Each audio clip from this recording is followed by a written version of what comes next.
کی غلامی میں آ جائیں۔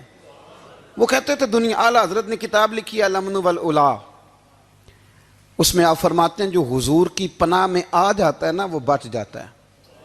اللہ کرے آپ کو سمجھ آئے میری بات کی۔ جو حضور کی پناہ میں آ جاتا ہے وہ، جو دنیا دار رہتا ہے، مالدار رہتا ہے، حضور کی پناہ میں نہیں آتا وہ بے سکون رہتا ہے۔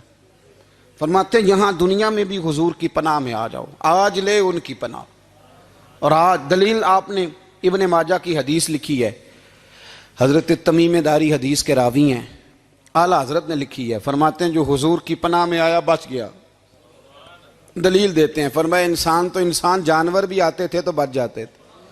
حضرت تمیم داری رضی اللہ تعالیٰ عنہ فرماتے ہیں کہ ہم کھڑے تھے، ایک اونٹ دوڑتا ہوا آیا، نبی کریم صلی اللہ علیہ وسلم کے پہلے اس نے قدموں پہ سجدے کیے۔ صحابہ کہنے لگے حضور ہمیں بھی اجازت دیں، فرمایا وہ تو بے زبان ہے، اسے تو پتہ کوئی نہیں، پیش نظر ہے وہ نو بہار، سجدے کو دل ہے بے قرار، روکیے سر کو روکیے یہی تو امتحان ہے۔ فرمایا اسے کیا پتا، تم تو مکلف ہو شریعت کے، تمہیں اجازت نہیں ہے۔ اور اعلیٰ حضرت نے دو ٹوک لکھا ہے، فرمایا سوائے خدا کے کسی کو تعظیمی سجدہ بھی حرام ہے۔ یہ نوٹ کر لیں میری بات۔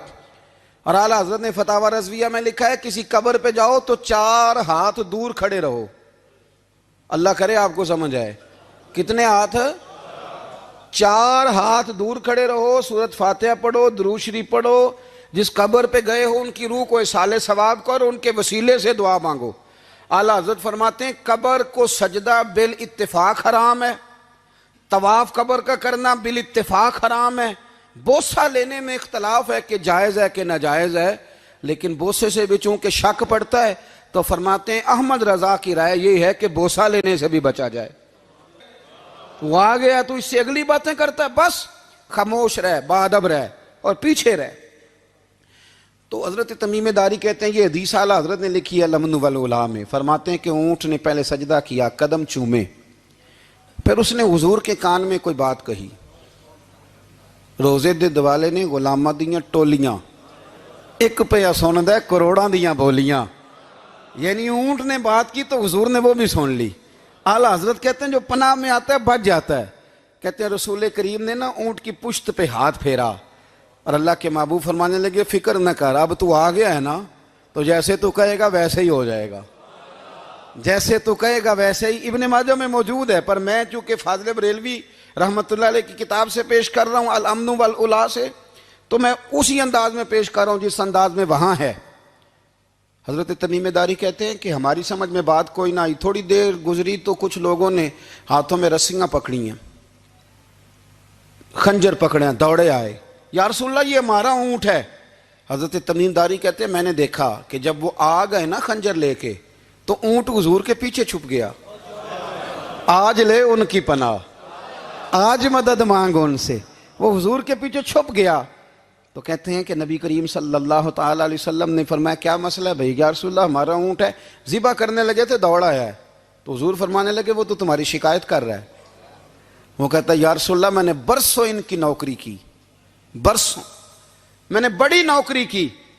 صحیح کہتا ہے یا رسول اللہ؟ ٹھیک کہتا ہے حضور، اب بوڑھا ہو گیا ہوں، تھوڑا زیادہ بوجھ نہیں اٹھا سکتا تو مجھے ذبح کر کے کھانا چاہتے ہیں، میں مرنا نہیں چاہتا۔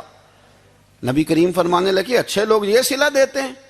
انہوں نے عرض کی حضور آپ حکم کر دیں، ہم اس کو چھوڑ دیتے ہیں یا رسول اللہ، نہیں ذبح کریں گے، خدمت کریں گے۔ حضور فرمانے لگے نہیں، اب میرے پاس آیا ہے نا، اب میں نے واپس نہیں کرنا، آج ہو گیا ہے، آج لے ان کی پناہ، آج مدد مانگ ان سے، آج ہو گیا یا رسول اللہ پھر رکھ لیں۔ حضور نے فرمایا نہیں بھائی پیسے بتاؤ کتنے ہیں؟ یا رسول اللہ نہیں کچھ نہیں۔ نبی کریم علیہ السلام نے فرمایا نہیں بتاؤ کتنے، بتاؤ کتنے؟ انہوں نے کہا حضور ایک دفعہ ریٹ لگایا تھا تو 100 دینار لگا تھا، حضور نے فرمایا بلال دے دو 100 دینار، 100 دینار دے دیا۔ اعلیٰ حضرت فرماتے ہیں دیکھو ان کی پناہ میں آنے کی برکتیں کتنی ہیں۔ ان سے کہا تم جاؤ، وہ چلے گئے، حضور نے پشت پہ ہاتھ پھیرا، فرمایا جا تو آزاد ہے۔ حضرت تمیم داری کہتے ہیں وہ پہلے گیا پھر پلٹ کے آیا، اس نے نبی پاک کے کان میں کو بات کی، کئی باتیں کی، پر میں ایک بات کرتا ہوں، کئی باتیں کی، ایک بات کی تو حضور رو پڑے۔ اونٹ چلا گیا، ہم نے عرض کی حضور یہ کیا کہہ گیا ہے؟ تو محبوب فرمانے لگے یہ کہہ گیا یا رسول اللہ جس طرح آپ نے مجھے چھری سے بچایا ہے میں دعا کرتا ہوں اللہ آپ کی امت کو جہنم سے محفوظ فرمائے، اللہ جہنم سے بچائے آپ کی امت کو، اس طرح مجھے چھری سے آپ نے محفوظ کیا۔ اعلیٰ حضرت فرماتے ہیں کن چکروں میں پڑے ہوئے ہو، کن چکروں میں؟ پیسوں کی پناہ لیتے ہو، عہدوں کے پیچھے چھپتے ہو، دولت کے پیچھے چھپتے ہو، تعلقات کے پیچھے چھپتے ہو۔ فرمایا مصیبت آئے گی تو یہ سارے ہٹ جائیں گے، اگر پناہ لینی ہے تو مدینے والے محبوب کی پناہ لو، دروازہ رسول پہ آؤ، نبی کریم کی بارگاہ میں جھکو، حضور سے پیار کرو۔ اعلیٰ حضرت فرماتے ہیں محبوب کا ادب کرو، رسول اللہ کی غلامی کرو۔ فرماتے ہیں پھر کے گلی گلی تباہ، ٹھوکریں سب کی کھائیں کیوں، دل کو جو عقل دے خدا تو تیری گلی سے جائے کیوں۔ اور فرمانے لگے جان ہے عشق مصطفیٰ روز فزوں کرے خدا، جس کو ہو درد کا مزہ وہ ناز دوا اٹھائے کیوں، جس کو ہو درد کا مزہ وہ ناز دوا اٹھائے کیوں۔ انہوں نے محبوب کریم کی محبت کا پیغام دیا، صحابہ کی محبت کا، بولیے صحابہ کی محبت کا پوری کتاب لکھی حضرت صدیق اکبر جناب عمر کے فضائل پر۔ اور مزے کی بات یہ ہے کہ اعلیٰ حضرت نے نا اردو شاعروں میں سے کسی کو توفیق نہیں ہوئی حضور کو شہنشاہ کہنے کی، اعلیٰ حضرت نے کہا میرے نبی شہنشاہ ہیں۔ دلیل کیا دی؟ فرمانے لگے پڑھو ترمذی، حضور نے فرمایا میرے دو وزیر زمینوں میں ہیں دو آسمانوں میں، زمین کے دو وزیروں کے نام ابو بکر اور عمر ہیں، آسمان کے دو وزیر ہیں جبریل اور میکائیل۔ تو اعلیٰ حضرت کہنے لگے حضور وزیر تو کسی شہنشاہ کے ہی ہوتے ہیں، پھر کہہ لو نا شہنشاہ۔ تو پھر فرمانے لگے حاجیو آؤ شہنشاہ کا روضہ دیکھو، حاجیو آؤ شہنشاہ کا روضہ دیکھو، کعبہ تو دیکھ چکے اب کعبے کا بھی کعبہ دیکھو، کعبہ تو دیکھ چکے اب کعبے کا بھی، غور سے سن تو رضا کعبے سے بھی آتی ہے صدا، میری آنکھوں سے میرے پیارے کا روضہ دیکھو۔ اعلیٰ حضرت نے ساری زندگی اور صحابہ کرام کی بات کی، اہل بیت کی بات کی، اولیاء کی بات کی، صوفیاء کی بات کی، دفاع کیا سب کا، سب کے شانوں میں لکھا، امت کو بتلایا کہ اپنے بزرگوں سے جڑے رہو گے تو بچے رہو گے۔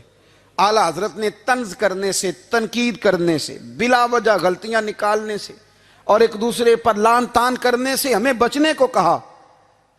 اعلیٰ حضرت فرماتے ہیں کوئی علم اگر آ جائے نا تو اس کا معنی یہ نہیں کہ سب کو جاہل سمجھ لینا چاہیے۔ سمجھ آ رہی ہے میری بات کی؟ ہم جس شعبے میں بھی ہوتے ہیں نا سامنے والے کو ان پڑھ ہی سمجھتے ہیں۔ مولویوں کے بارے میں بعض لوگوں کا خیال ہے کہ یہ پتہ نہیں کون سی مخلوق ہے، ان کو کیا پتہ دنیا داری کا۔ میں صحیح کہہ رہا ہوں۔ اسی طرح جو میرے شعبے سے تعلق رکھنے والے لوگ ہیں وہ کہتے ہیں شاید سارے تاجر 2 نمبر طریقے سے ہی مال کماتے ہیں۔ یہ ہو نہیں سکتا، ایسا ہو نہیں سکتا۔ ہمیں نا دوسروں کی اہمیت کی خبر رکھنی چاہیے، ہمیں ایک دوسرے سے پیار، ہم طنز کرتے ہیں، تنقید کرتے ہیں۔ فاضل بریلوی منع کرتے تھے، آپ فرماتے ہیں یہ طریقہ درست، ہم جب غلطیاں نکالنے پہ جاتے ہیں تو معاذ اللہ اتنا اوپر بن جاتے ہیں کہ معاذ اللہ ثم معاذ اللہ اللہ رسول تک پہنچ جاتے ہیں۔ اعلیٰ حضرت کے زمانے میں ایک شخص نے کہہ دیا نبی پاک کا خیال آئے تو نماز ٹوٹ جاتی ہے۔ عقل ہے نا جی، جہاں مرضی لے جاؤ۔ وہ کہنے لگا جی میں نے خالص اللہ کے لیے پڑھنی ہے نا فلسفہ عجیب، نبی پاک کا خیال آئے تو نماز۔ اعلیٰ حضرت فرمانے لگے تو بڑا ہی پاگل ہے، جب تو کہے گا السلام علیکہ ایھا النبی خیال آئے گا کہ نہیں؟ فرمانے لگے تو بڑا ہی نادان ہے، جب تو کہے گا اللہم صلی علی محمد وعلی خیال آیا کہ نہیں آیا؟ فرمانے لگے تو نبی پاک کی بات کرتا ہے، نماز میں تو ابا اماں کا بھی خیال آتا ہے، ربنا اغفر لی والی والدیہ۔ فرمانے لگے ربے کے خیال سے نہیں ٹوٹتی تو مدینے والے کے خیال سے کیسے ٹوٹ گئی؟ فرمانے لگے بڑا ہی بیوقوف ہے تو۔ اعلیٰ حضرت فرمانے لگے تو کہتے ہیں حضور کا خیال آئے تو ٹوٹ جاتی ہے؟ فرمانے لگے جب تک حضور کا خیال آئے نہ نماز ہوتی نہیں، جب تک حضور کا خیال نہ آئے نماز ہوتی نہیں، سوال ہی نہیں پیدا ہوتا۔ لوگوں نے کہا جناب وہ کس طرح؟ تو اعلیٰ حضرت فرمانے لگے اللہ نے کہا قرآن میں واقعی الصلاۃ نماز پڑھو، یہ نہیں بتایا کتنی پڑھنی ہے، اور یہ بھی نہیں بتایا فجر کی کتنی پڑھنی ہے، یہ بھی نہیں بتایا ظہر کی، یہ بھی نہیں بتایا قیام کیسے کرنا ہے، ہمیں یہ بھی نہیں بتایا رکوع کیسے کرنا ہے۔ ہمیں پتہ کیسے پتہ چلا؟ جب صحابہ نے کہا نا رب کہتا ہے نماز پڑھیں تو کیسے پڑھیں، تو حضور فرمانے لگے سلو کما رأیتمونی اصلی، نماز اس طرح پڑھو کرو جس طرح مجھے پڑھتے ہوئے دیکھتے ہو۔ تو کہا یہ تو کیسی عجیب بات کر رہا ہے کہ نبی کریم صلی اللہ علیہ وسلم کا خیال آئے۔ اور پھر بڑی مزیدار بات، ایک شخص نے اعلیٰ حضرت سے آ کے نا، اس زمانے میں نا ایک آریہ مذہب ہوتا تھا، اب اللہ کا شکر ہے وہ کوئی نہیں، اب ویسے جو بڑے نئے نئے مذہب نکل آئے ہیں، جو آدمی جتنا پڑھ جاتا ہے معاذ اللہ وہ ایک نئی بات ہی شروع کر دیتا ہے، اور جو انوکھی بات کرے اس کے پیچھے رش بھی زیادہ ہو جاتا ہے، سٹائل ذرا ہٹ کے ہو نا جی تو ذرا ماحول جلدی بن جاتا ہے۔ تو وہ آریہ مذہب تھا، تو وہ ایک آریہ آ گیا اعلیٰ حضرت کے پاس، آ کے کہنے لگا کہ فرض کی اہمیت زیادہ ہے کہ سنت کی؟ تو اعلیٰ حضرت فرمانے لگے بھئی اہمیت تو فرض کی زیادہ ہے۔ تو کہنے لگے آپ کا وضو تو پھر سنت سے شروع ہوتا ہے، وضو میں پہلا فرض ہے منہ دھونا، اور آپ سب سے پہلے ہاتھ دھوتے ہیں، یہ بھی سنت، ناک میں پانی ڈالنا یہ بھی، کلی کرنا یہ بھی۔ میری بات کی سمجھ آ رہی ہے؟ اس نے کہا یہ آپ عجیب لوگ ہیں، فرض اگر بڑا ہے تو پہلے فرض ہونا چاہیے تھا۔ سمجھ آ رہی ہے میری بات کی؟ لوگ دین پر بڑے بڑے مختلف اعتراضات کرتے ہیں نا، اس نے کہا جی پہلے ہونا چاہیے تھا فرض، تو منہ دھونا فرض ہے، آپ نے گھٹنوں تک ہاتھ دھوئے، اب یہ جو آپ نے ہاتھ دھو یہ بھی سنت، کلی کری تو وہ بھی سنت، ناک میں پانی ڈالا تو وہ بھی سنت، تو آپ تو چوتھے نمبر پہ فرض ادا کر رہے۔ تو اعلیٰ حضرت فرمانے لگے تم اصل میں محبوب کا غلام نہیں نا، ہاں تجھے کیا پتا ہو یہ بات کیا ہے، تو بیٹھ جا ہم سے سن، ہم تجھے بتاتے ہیں۔ اس نے کہا جی کیا مطلب؟ فرمانے لگے یہ محبوب جو ہے نا ہمارے، یہ ہمیں بڑی جگہوں سے بچاتے ہیں، یہ بچا بچا کے فرائض تک لے جاتے ہیں۔ کیا مطلب؟ کہنے لگے حضور نے ہمیں کہا ہے کہ پہلے نا ہاتھ دھو لو، پتہ چل جائے پانی زیادہ گرم تو نہیں، منہ جالی نہ جائے، پہلے نا دیکھ لو۔